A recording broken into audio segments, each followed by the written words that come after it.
ऐसी बबलिंग आती है जब हम ब्रेक लगा रखता 10 साल। गाड़ी को कितने नंबर दोगे 10 में से? हेलो दोस्तों, कैसे हो भाई सारे।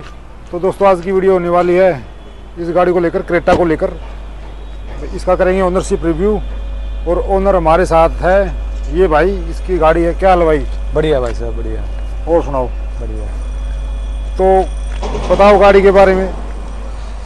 क्या बताऊं भाई साहब, बताओ आप कुछ। भाई गाड़ी ये 2020 मॉडल है। ये जब नई आई थी ना, हाँ तभी नया फेस लिफ्ट लिया था हमने ये। अच्छा। और डीजल गाड़ी है, मेरा बेस वेरिएंट है ये। बिल्कुल बेस है या बेस ऑप्शनल है? बिल्कुल बेस है ये, ई वाला।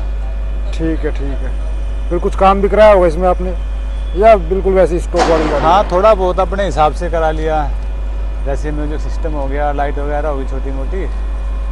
हाँ तो भाई साहब, जब आप ये गाड़ी ले रहे थे तो आपको मतलब इस फेसलिफ्ट का ही वेट करना था, यही गाड़ी लेनी थी, या उस टाइम पे आपने और भी गाड़ियाँ देखी थी?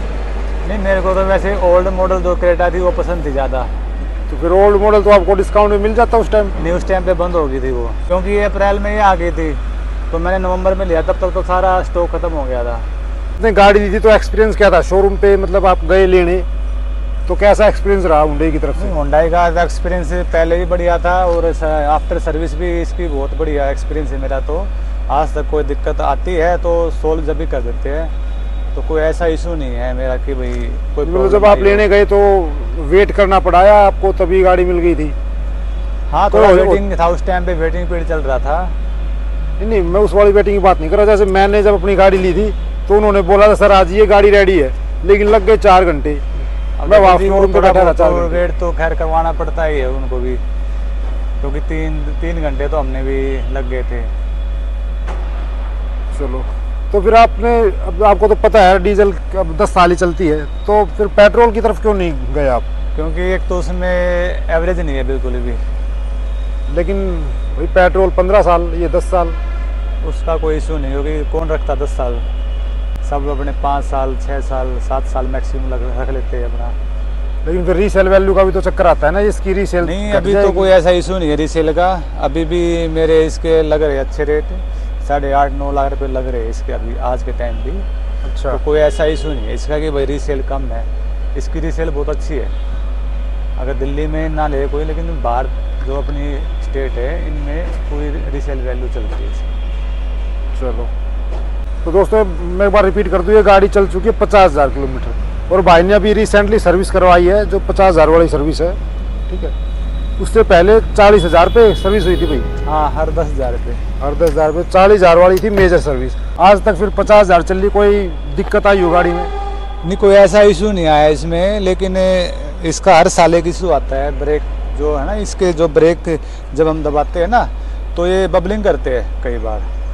तो अलाइनमेंट आउट हो जाती है क्या? अलाइनमेंट नहीं कहते सकते, लेकिन जो इसमें इसकी जो ब्रेक डिस्क है ना उसमें प्रॉब्लम आती है। उसको हर साल मेरे को सर्विस पे ग्राइंड कराना पड़ता है। अच्छा। हाँ, तो अगर क्योंकि उसको नहीं कराएंगे तो बबलिंग, हैंडल में ऐसी बबलिंग आती है जब हम ब्रेक लगाते हैं ना तो बबलिंग आती है। तो ये क्यों आ रही है? तो बार बार आ रही, तो शोरूम वालों ने कुछ बताया नहीं, सर्विस सेंटर वालों ने? नहीं, वो बोलते कि तो सब में आती है, ये तो इशू इनका है स्टार्टिंग से ही। क्रेटा में है इशू ये, और किसी गाड़ी में नहीं है ये वाला बबलिंग वाला। भाई हुंडई वालों अगर देख रहे हो तो विचार करो इस बात पे। तो हर सर्विस पे आपको करानी पड़ती है लगभग। अगर मैं इसको पहाड़ों पे लेके जाऊँ वहाँ तो वहाँ पे भी आ जाएगी। ये उसके बाद आने के बाद करवाना पड़ता है। वो टाटा लगते हैं मेरे 1,000-1,200 रुपये जो है ना, इसके एक्स्ट्रा लगते हैं, हर साल लग जाते हैं। टाटा महिंद्रा में तो समझ में भी आती है चीज़ें, लेकिन हुंडई में तो नहीं आनी चाहिए। पता नहीं, अब स्पेशल तो मैं किसी कंपनी के बारे में नहीं बोलूँगा, लेकिन हाँ हुंडई वाले इस वाले क्रेटा में जो आया ना इसमें ये दिक्कत है स्टार्टिंग से। और सबसे मैंने 1-2 से पूछा भी है जो क्रेटा यूज़ कर रहे हैं ये वाला मॉडल, तो उसमें सब में ये दिक्कत है। अच्छा, और जैसे सर्विस कॉस्ट कितनी आती है इसकी? इसकी लगभग वही है 8,000 की 9,000 की ऐसे आती है। अब जो लास्ट सर्विस आपने कराई थी 50,000 रुपये कराई है? हाँ, अभी लास्ट वाली उसका 9,000 का बिल आया था मेरे पास। 9,000 का? हाँ, तो सर्विस कॉस्ट तो ठीक ही है कोई गाड़ी के हिसाब से तो। कंपनी में ठीक है। उससे जो पहली जो सर्विस थी 40,000 रुपये, वो मेजर सर्विस। हाँ, उसका 15-16 हज़ार रुपये आया था। उसमें क्या क्या चेंज हुआ? डिस्पैच चेंज हुए थे, थोड़ा ब्रेक का इशू था, वो भी करवाया था मैंने। तो अब की वजह 6 महीने में मैंने सर्विस करा ली, तो वो दिक्कत आई नहीं है।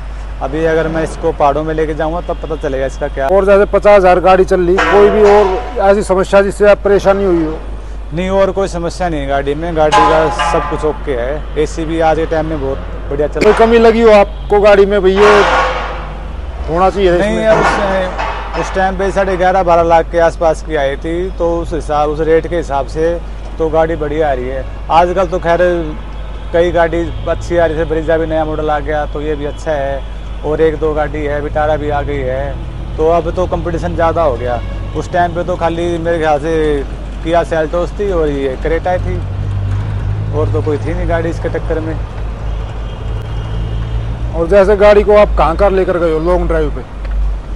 मैं लगभग उत्तराखंड, हिमाचल, जम्मू एंड कश्मीर सब जगह जा चुका हूँ मैं। MP, गुजरात सब जगह घूम के आ चुका हूँ। तो कंफर्ट वाइज लॉन्ग ड्राइव के हिसाब से बहुत बढ़िया, बहुत बढ़िया कंफर्ट पूरा है गाड़ी? पूरा बहुत बढ़िया, आगे भी और पीछे भी। और सबसे बेस्ट तो पीछे है इसका कंफर्ट। अगर कोई पीछे बैठ के रखता है ना तो बड़ा ही कंफर्टेबल रहता है वो तो लंबी ड्राइव के लिए। चलो दोस्तों स्पेस दिखा देता हूँ आपको। ले भाई, क्या हाइट आपकी? मेरी भाई लगभग 5'11" है, और मैं अपने हिसाब से बैठा हूँ यहाँ पे। अच्छा, हाँ, पूरा कंफर्टेबल बैठा हूँ अपने यहाँ पे। ये देख लो भाई, थाई सपोर्ट कैसा? थाई सपोर्ट कुछ ज़्यादा तो नहीं लग रहा इसमें? भाई साहब मैं बताऊँ एक बात आपने, थाई सपोर्ट इसका सबसे बेस्ट है। जितनी भी मारुति की है ना ये गाड़ी, चाहे वो विटारा क्यों ना हो, और ब्रिजा का तो कोई मतलब नहीं जो कंपेयर करें हम, वो तो उसमें तो बहुत कमी है। इसका थाई सपोर्ट सबसे बेस्ट है। इवन जो स्कॉर्पियो जो है ना उसका भी कम लगता है मेरे को, जो क्लासिक वाली जो है ना। अच्छा, हाँ, उसका तो बहुत कम है। अब जो NRE वो तो फिर भी अच्छी है, लेकिन थाई सपोर्ट के मामले में ये बहुत बढ़िया इसका वो है। और आपने काम जैसे बेस आप बता रहे थे बेस मॉडल लिया है, हाँ, काम क्या क्या कराया है? काम इसमें जैसे मैंने एक तो ये स्क्रीन लगवाई थी, ये कितने की पड़ी थी? ये लगभग 15,000 की पड़ी थी मेरे को। बाकी स्पीकर थे, अच्छा, और अपना ये क्रूज कंट्रोल लगवा दिया, और ये अपना क्रूज कंट्रोल वर्क है। क्रूज कंट्रोल कितने में लगा? ये 3-3.5 के आसपास लगा था। सस्ता ही लग गया। हाँ, क्रूज कंट्रोल तो मस्ट है वैसे। और ये अपना लाइट लगवाई थी यहाँ पे। ये लाइट भी नहीं आती इसमें? सनग्लास होल्डर आता है ना इसमें आती नहीं है बेस मॉडल में। अच्छा, ठीक है ठीक है। और अपने ये सीट कवर भी चढ़वाए थे हमने। चलो अब भाई देख लो, भाई की हाइट है 5'11", आगे वाली सीट इनके हिसाब से एडजस्ट है। स्पेस तो काफी है, काफी बहुत जगह है भाई। हेडरूम, और हेडरूम भी अच्छा है। अगर मैं थोड़ा नीचे हो जाऊँ हल्का सा तो फिर बढ़िया लग जाता है। लेकिन इसमें वो है, ये तो फिक्स्ड है। हाँ, फिक्स है, लेकिन तो हाइट के हिसाब से ठीक है, कोई इशू नहीं है ऐसा। आर्मरेस्ट है इसमें? नहीं, इसमें नहीं आता आर्मरेस्ट भाई। आर्मरेस्ट तो होना चाहिए वैसे, नहीं आता। अगर लंबे जाते हैं तो। ये अगर आफ्टर मार्केट अगर आपने एक काम करा ना, ये वाला भी काम करा सकते हो आप थोड़ा बहुत। ये इसमें फिर वो जुगाड़ है वो, क्योंकि मैंने पता किया था, वो जुगाड़ होता, कटिंग करते हैं और फिर लगाते हैं। उसमें मजे वाली बात नहीं होती, सीट खराब हो जाती है। या तो पूरा इसको चेंज कराओ, वो 15-20 हज़ार रुपये का है, इतना कोई फ़ायदा नहीं है। अपना तो मेन तो आगे बैठने का यूज़ है, तो आगे तो अपने ठीक है। चलो, और आज की डेट में अगर आप को गाड़ी लेनी हो तो मतलब क्रेटा ही लोगे आज भी, या फिर कोई दूसरी गाड़ी चेंज कर? देखो, अगर बजट के हिसाब से तो भाई 10 लाख का बजट है, 10 में तो ये अब आते नहीं, अब तो 14-15 लाख की होगी ये वाला मॉडल भी। अच्छा, हाँ, क्योंकि ये वाला जो मॉडल है 14 लाख का पड़ता है आज के टाइम पे। लेकिन अब तो गाड़ियाँ बहुत आ गई, हो सकता है क्योंकि डीजल का अब ज़्यादा हवा हो गया है कि भाई बंद होने वाला है। तो अब तो EV का है एक तो प्लान मेरा। अगर मैं सोचूँगा इसके बाद गाड़ी को लूँगा तो EV हो या फिर CNG वाली जो अपनी आती है ना, ग्रैंड विटारा जो आती है। अच्छा, यही मेरे को सूट ना, ग्रैंड विटारा CNG बढ़िया गाड़ी है। और कुछ आप ऐड करना चाहते हो तो कुछ कमियां गाड़ी में, या फिर कुछ इसकी एक आधी चीज़ ऐसी जो आपको बहुत अच्छी लगी हो? भाई अच्छा इसका यही है, एक तो पिकअप इसका बहुत अच्छा डीजल के हिसाब से। और डीजल के हिसाब से तो फिर हाँ, डीजल में पावर तो होती है। हाँ, इसमें बहुत पावर, अच्छी पावर है इसमें। और कमियां तो कुछ भी नहीं है। थोड़ा इसका जो हैंडल है वो मेरे को आजकल लगता थोड़ा टाइट ही है आज के ज़माने के हिसाब से, क्योंकि आजकल इलेक्ट्रॉनिक आ रखा है सब में।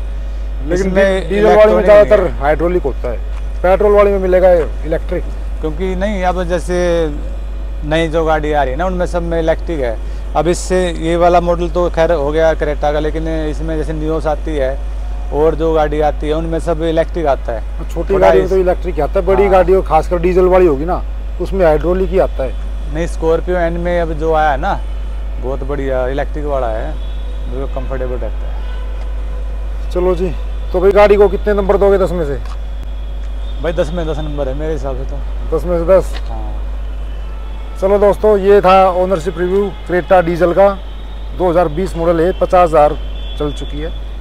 वीडियो अच्छी लगी हो तो लाइक करना, चैनल को सब्सक्राइब करना। धन्यवाद।